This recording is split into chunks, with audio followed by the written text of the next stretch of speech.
In the Bubble with Andy Slavitt is a podcast from Lemonada Media that operates under the premise that the most comforting thing for all of us is knowing what and what not to worry about. It's been a source of nonpartisan and clear information for millions through the pandemic. Host and former White House senior advisor for COVID response, Andy Slavitt, is here to help you make sense of tough issues, from COVID to the crisis in Ukraine to climate change and beyond. Andy breaks down the most complex news stories of today in a way that is easy to understand and gives you the info you need to keep you and your family safe and informed. Named one of the top podcasts of the year by Vanity Fair and many more. In the Bubble has new episodes out Mondays, Wednesdays, and Fridays. Listen to In the Bubble with Andy Slavitt wherever you get your podcasts. Listen to Will Be Wild early on Amazon Music or early and ad-free by joining Wondery Plus in Apple Podcasts or the Wondery app. Hi, it's Ilya. Just a quick warning that this episode contains references to suicide and descriptions of violence. Please take care while listening. Last time on Will Be Wild. I was like, I can't call the police. I mean, they're going to come here and do what? They're going to do nothing. So I was just like, the FBI. I mean, you can send in tips to the FBI. I mean, almost everyone knows that. Understand that it's not the state and locals' responsibility to check on the federal government, make sure they got their act together. You know, I always say that if I could do it again, I would have taken my kids. Because it would have just been a once-in-a-lifetime opportunity for them to be a part of something that was historic. And I wish I could have shared that with my kids. We still don't know what happened. It's alarming because the threat is still out there. And when the threat materializes the next time, and it will, it probably won't materialize in a very heavily guarded Capitol building. It will probably materialize in a way that we haven't seen before, and it's concerning.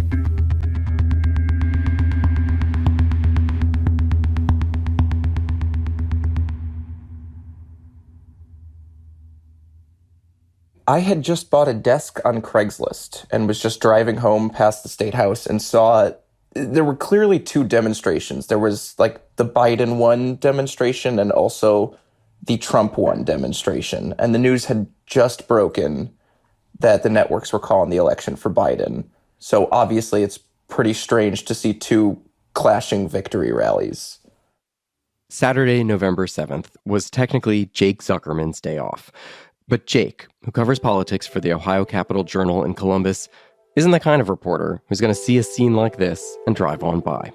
I mean, I've just never encountered anything like that. So I went home and I dropped my desk off and, you know, you just got to go check something weird like that out.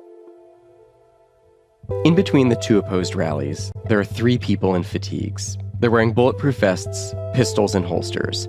At first glance, they look like maybe National Guard. At second glance, he realizes some of their weapons are paintball guns.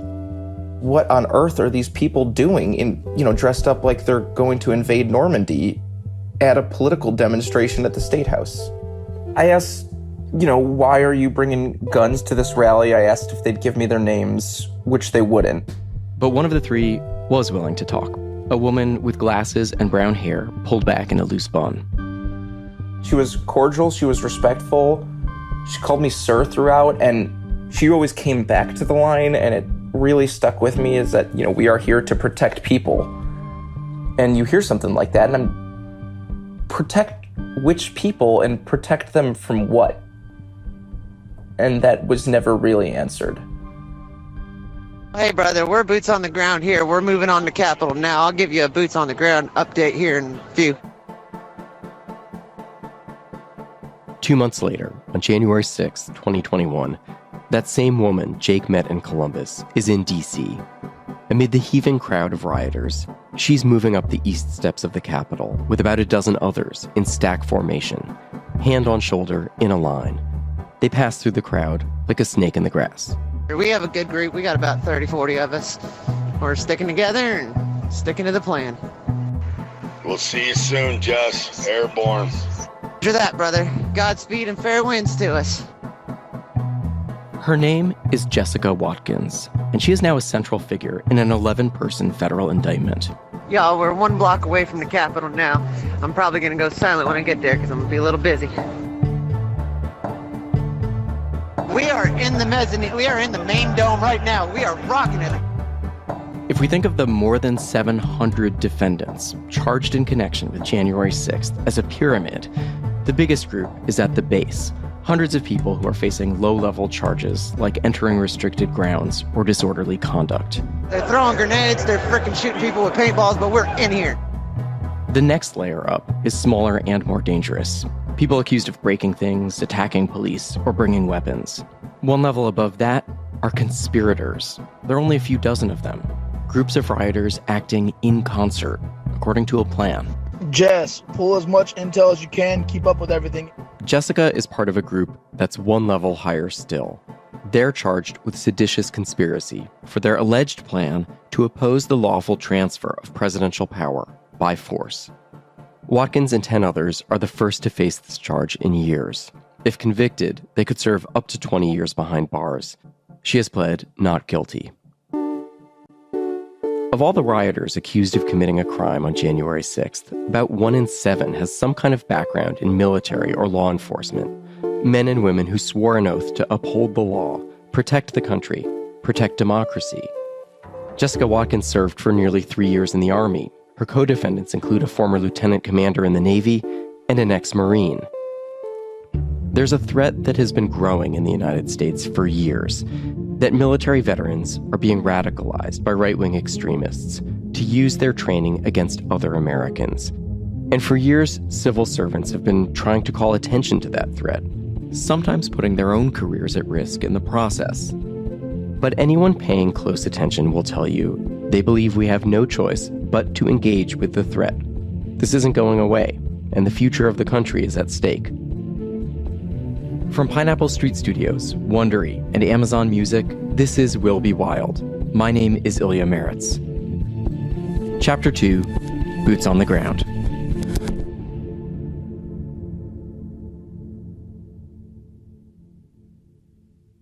While we were reporting this story, people kept telling us that the failures of the government to fight right-wing extremism could be traced back to this one guy, a guy who tried to do something about domestic terrorism, but was stopped in his tracks.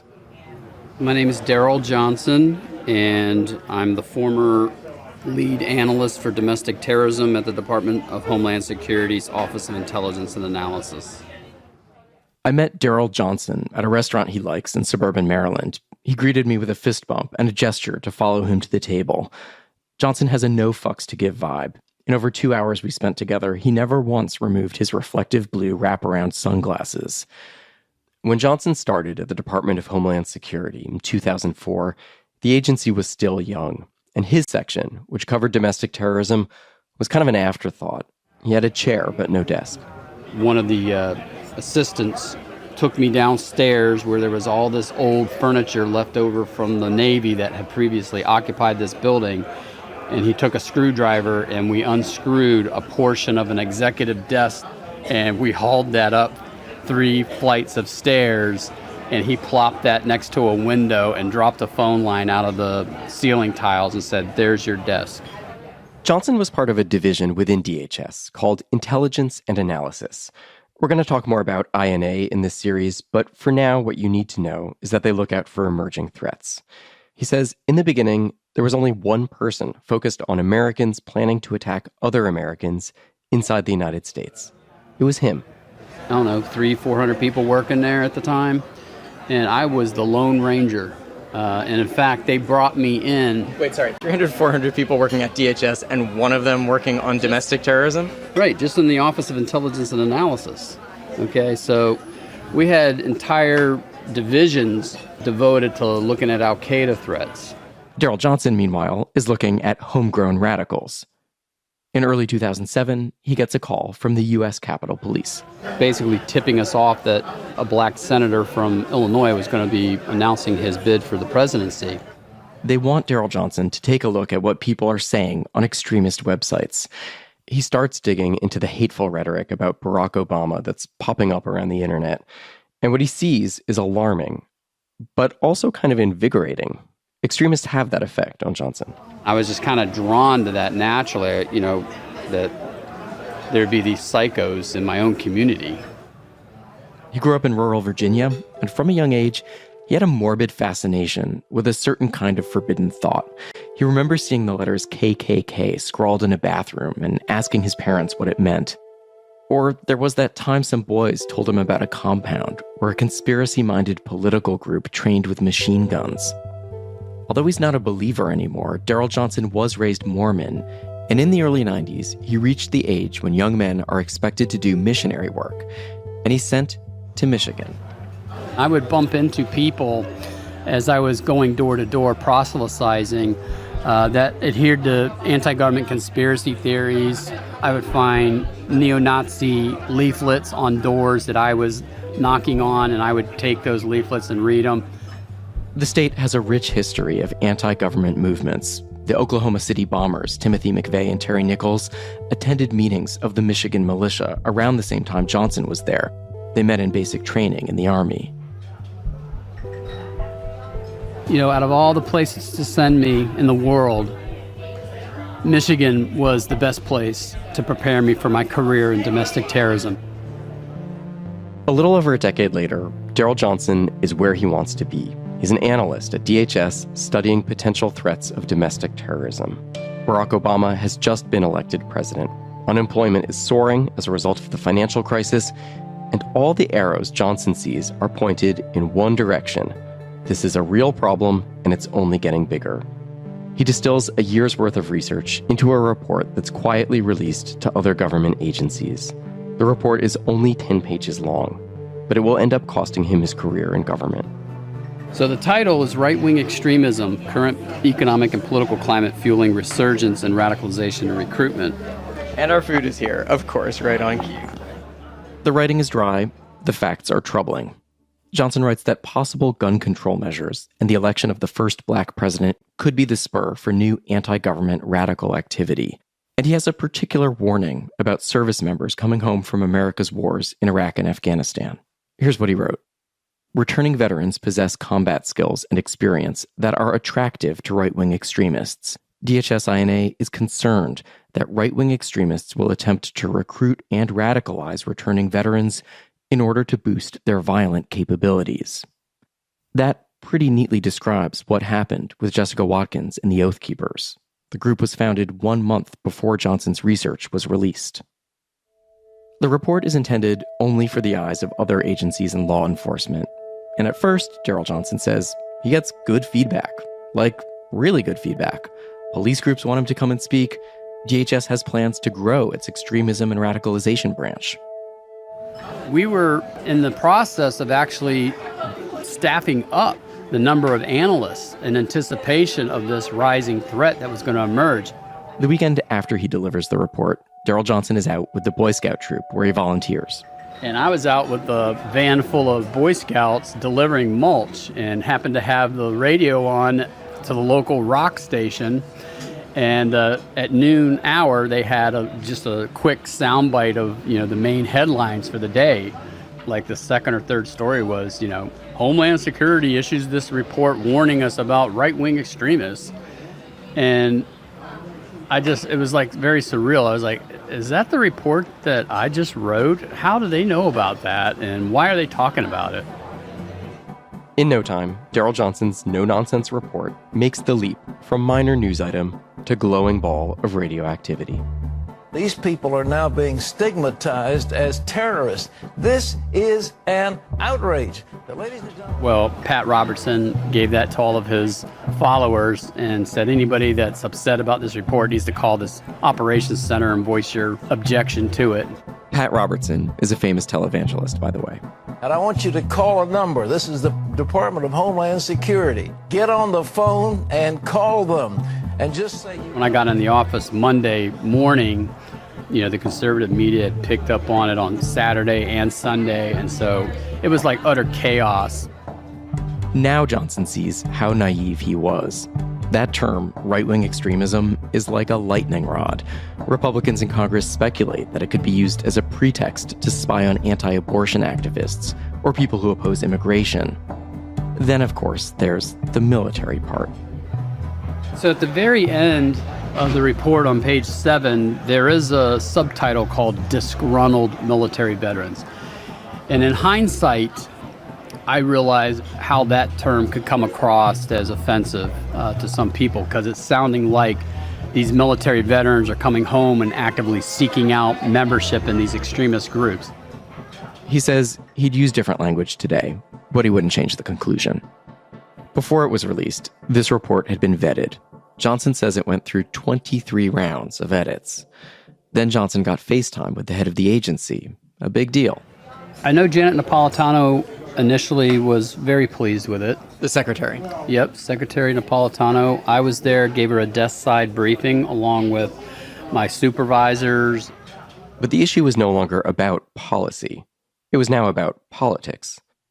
The Secretary of Homeland Security goes on Fox and Friends and apologizes, saying, "The last thing we want to do is to offend or castigate all veterans." The consequences are far-reaching. First, DHS cancels plans to talk with the nation's law enforcement agencies about rising domestic extremism. We had numerous speaking engagements and trainings that were already on the schedule and approved that we had to pull off the calendar. Then the agency goes one step further and disbands Daryl Johnson's team altogether. They ultimately converted us over to looking at Al-Qaeda and infrastructure threats, which you could see would be very humiliating when you've built up an expertise and a reputation on domestic terrorism. The following year, Daryl Johnson leaves the Department of Homeland Security to run his own consulting business. Now, as an outsider, Johnson watches as white supremacist and anti-government attacks add up year by year, just as he had feared. Then something happens that he didn't anticipate. Donald Trump is elected president. That administration mainstreamed some of these extremist narratives that I had saw on KKK message boards and neo-Nazi websites, building a wall on the southwest border, banning Muslims from traveling into the country, mass deportation of Latino immigrants. Extremists felt heard. This was the first time in all the trending that I've looked at that these right-wing extremist groups thrived under a Republican administration. Typically, they go down in numbers because, they're not fearful of minority rights being expanded. They're not fearful of their guns being restricted, things like that. By the time Johnson turns on his TV on January 6th, the riot is already in full swing. He sees "Don't Tread on Me" flags hoisted high in the halls of Congress. All these things, the symbology and everything that I had studied and worked, following these extremists, were being displayed by all these people that looked like they'd overrun the Capitol. And he thought to himself, what if my report had landed the way it was intended, as a sober piece of analysis and a warning to the government? So this threat literally came not only to their doorstep, but into their workplace. This is a serious and growing threat.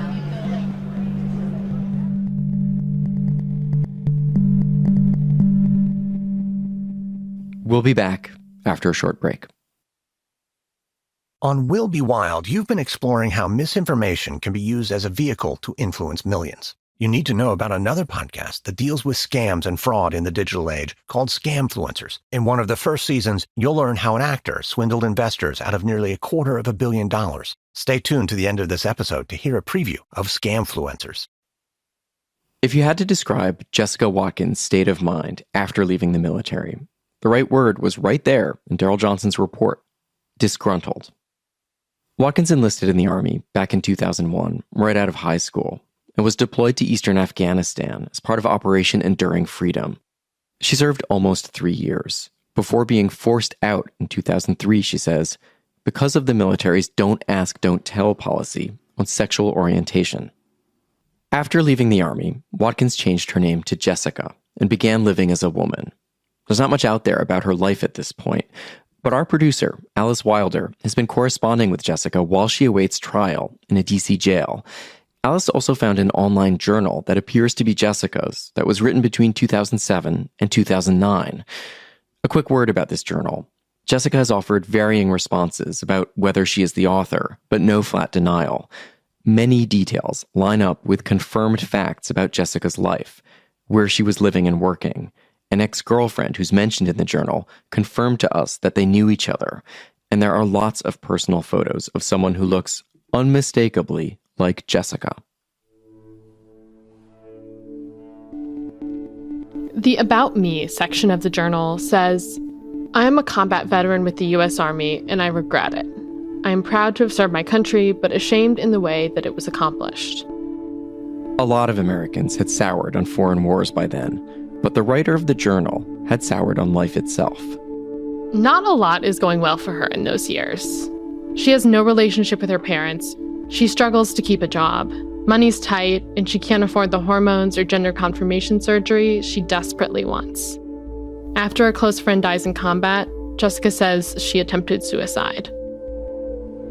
The journal entries from this time are filled with descriptions of actual self-harm and fantasies of harming others. One entry says, I know I'm fucked up in the head and getting progressively worse as time goes on. Just Sunday, I punched 10 to 15 holes in the wall, fractured my hand, and beat my head until I passed out.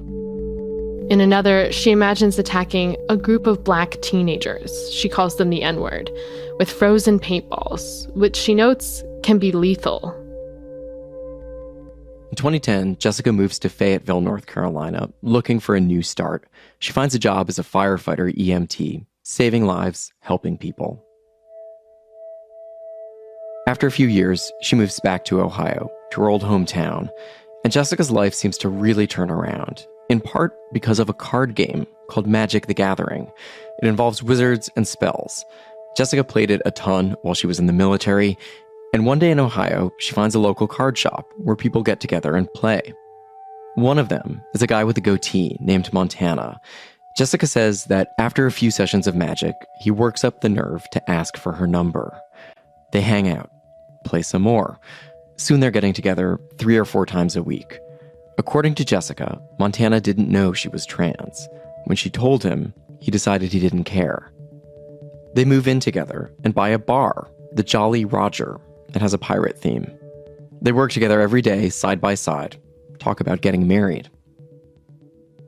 One of the largest cities in Ohio was struck by back-to-back twisters. First responders are currently performing search and rescue operations. Some people are comparing the damage to a war zone. That's what it looks like. So much devastation there right now. In 2019, tornadoes hit Dayton, Ohio, not far from where Jessica and Montana live.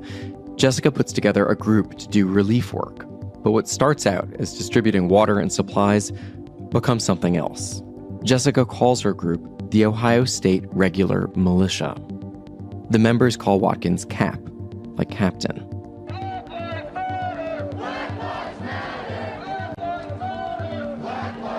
When BLM protests break out in the summer of 2020, they show up at local rallies, patrolling the streets in military gear, with guns. They become part of the network of anti-government militias known as the Oath Keepers.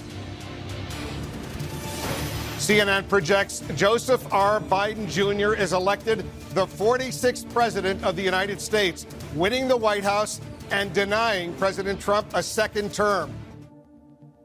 Jessica is devastated when Joe Biden is elected president. She wants to do something about it. She sends a series of texts to potential recruits to her militia.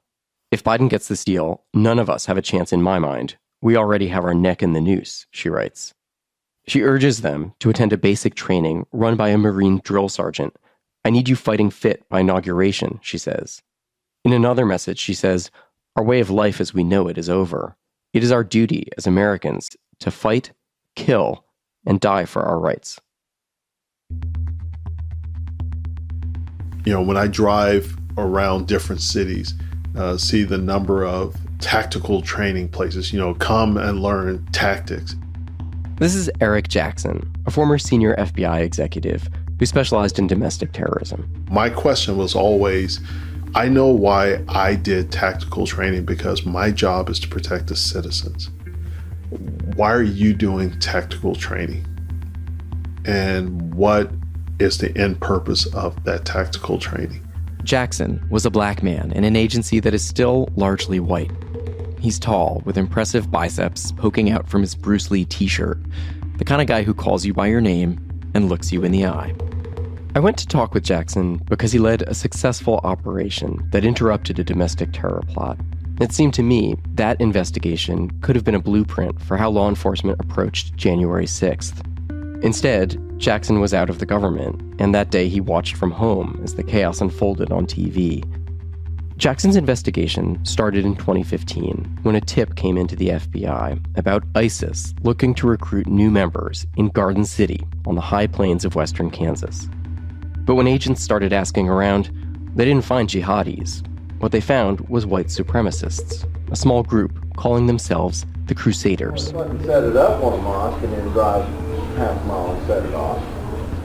Yeah, exactly. Put a cell phone on it and fucking call a cell phone and bam. What you're hearing was recorded by an informant wearing a wire. Where I could throw a fucking RPG right into a goddamn mosque and blow the fucking whole side of that motherfucker off. These men were spitballing ideas for staging a violent attack on a local community of Somali immigrants.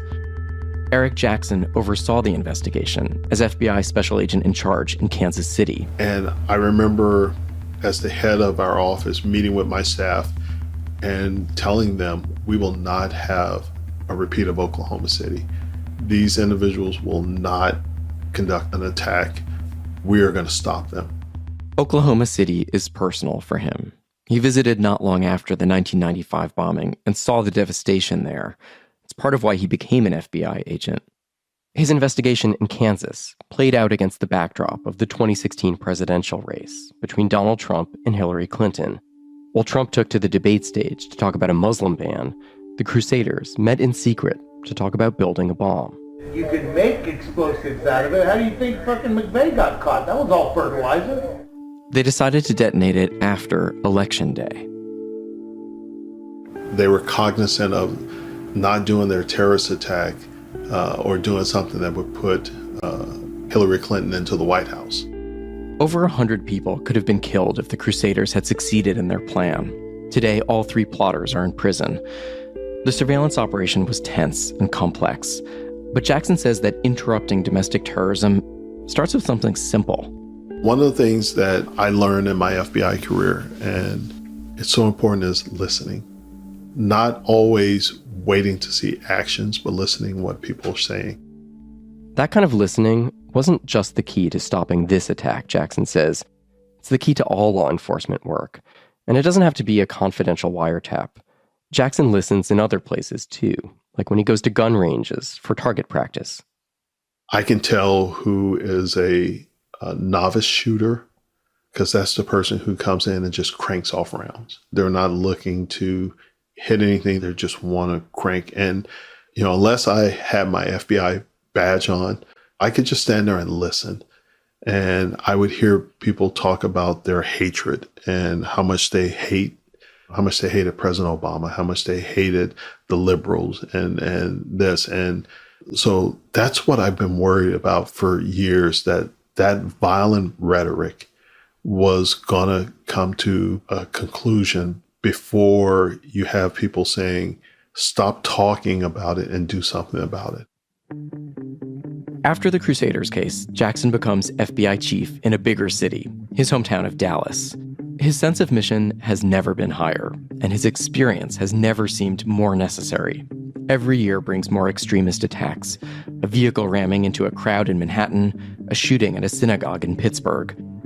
Over and over, the kind of hatred he heard at the gun range was turning from talk into action. But his awareness of a growing white supremacist threat runs straight into something else he's noticing: a bureau that has become overtly political and influenced by the president. This wasn't the FBI that I had joined, and I had never seen that before. I remember a meeting where one of my white colleagues said, it's going to be better for your community under President Trump. After steadily advancing in his career year after year, Jackson suddenly feels like he's going nowhere. First, he's passed over for a promotion. Then he's nominated for a big award and feels insulted when it goes to someone less accomplished. Jackson is well aware that politics has a way of flaring up, disrupting the work of government. He watched what happened with Daryl Johnson's report. Nothing in that report was a surprise. Absolutely nothing. I thought it was a well-written, well-sourced document, but I saw something that really bothered me And it was the way that it was politicized. Eric Jackson is actually the one who pointed me toward the report in the first place. And one of the things that I thought was a very chilling effect, and I would say that that chilling effect still existed probably till January the 6th, is people worrying about what they're putting out because it may become political fodder.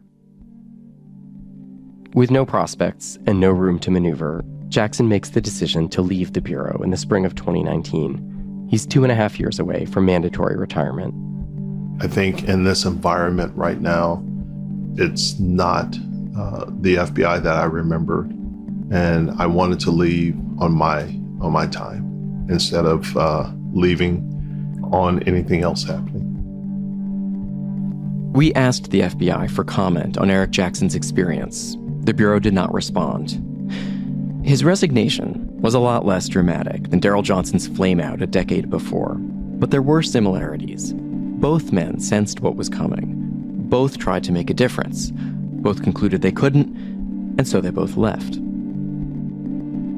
Their resignations had real consequences, because as people like Jackson and Johnson departed government, they left gaps in expertise and skills, and the people around them who stayed could draw their own lessons from how they'd been stymied.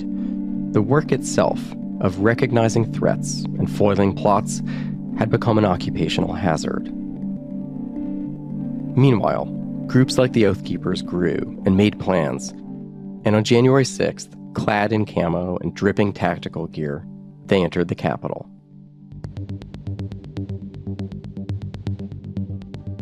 Since being charged for her participation in the Capitol riot, Jessica Watkins has said she's no longer affiliated with the Oath Keepers.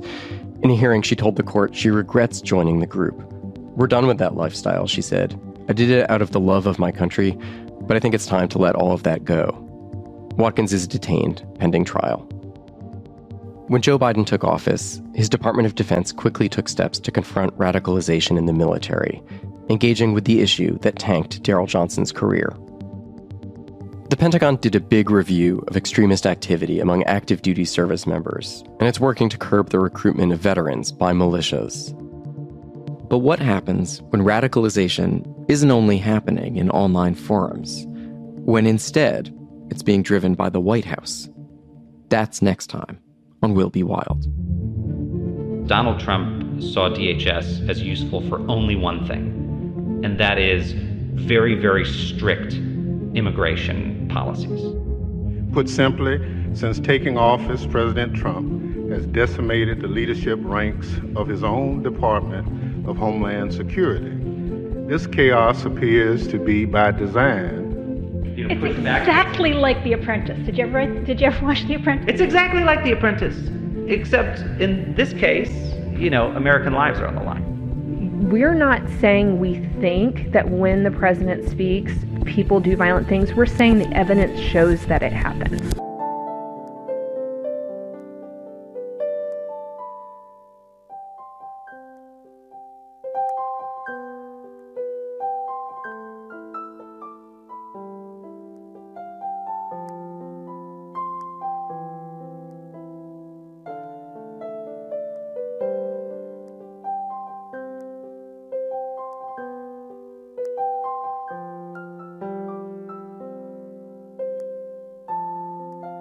If you like our show, please give us a 5-star rating and review. You can listen to new episodes of Will Be Wild early on Amazon Music or early and ad-free by subscribing to Wondery Plus in the Wondery app or on Apple Podcasts. In the episode notes, you'll find some links and offers from our sponsors. Please support them. By supporting them, you help us offer the show for free. Another way you can support the show is by filling out a survey at Wondery.com/survey.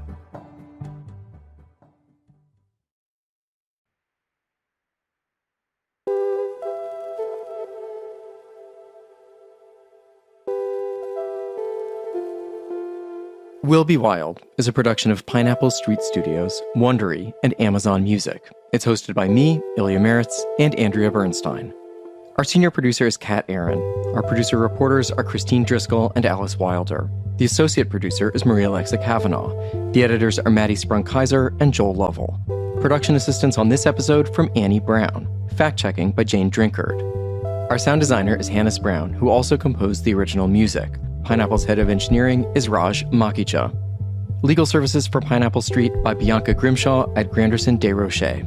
Legal review also provided by Katie Ali Mohammadi Crown and Sarah Schwarzman at Donaldson Califf Perez. Jenna Weiss-Berman and Max Linsky are the executive producers at Pineapple Street, with support on Will Be Wild from Maddie Sprung-Kaiser. From Amazon Music and Wondery, our managing producer is Candice Manriquez-Wren, senior producer is Eliza Mills, and executive producers are Morgan Jones, Marshall Louis, and Aaron O'Flaherty. Special thanks this episode to Micah Lowinger of On the Media and Hampton Stahl of Militia Watch, Tom Amenta, Quill Lawrence, Capital Terrorists Exposers, Joe Plensler, The Mirror Project, Stony Point Fire Rescue in Fayetteville, North Carolina, and Dick Lair, who wrote a book about the Crusaders case. It's called White Hot Hate.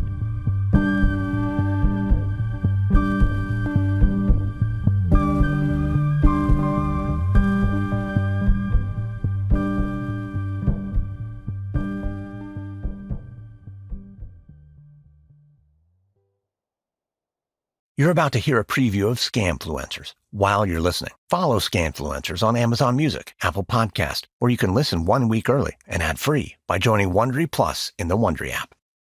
The FBI arrested actor Zachary Joseph Horowitz, accused of convincing several investment firms to give him nearly $250 million over the course of 5 years. A con man who swindled over $11 million by posing as a Saudi prince. Prosecutors say he used the character to victimize and scam investors from around the world. From Wondery, I'm Sachi Cole. And I'm Sarah Hagee. And this is Scamfluencers, where each week we dive into stories about the power of influence taken to an extreme. It's a show about schemers and con artists who will stop at nothing to get what they want. We'll ask, how far will someone go for money, power, and fame? And what happens when it all goes wrong? Scamfluencers premieres on April 11th on Apple Podcasts, Amazon Music, or wherever you're listening right now. To listen to Scamfluencers 1 week early and ad-free, join Wondery Plus by starting your free trial in the Wondery app today.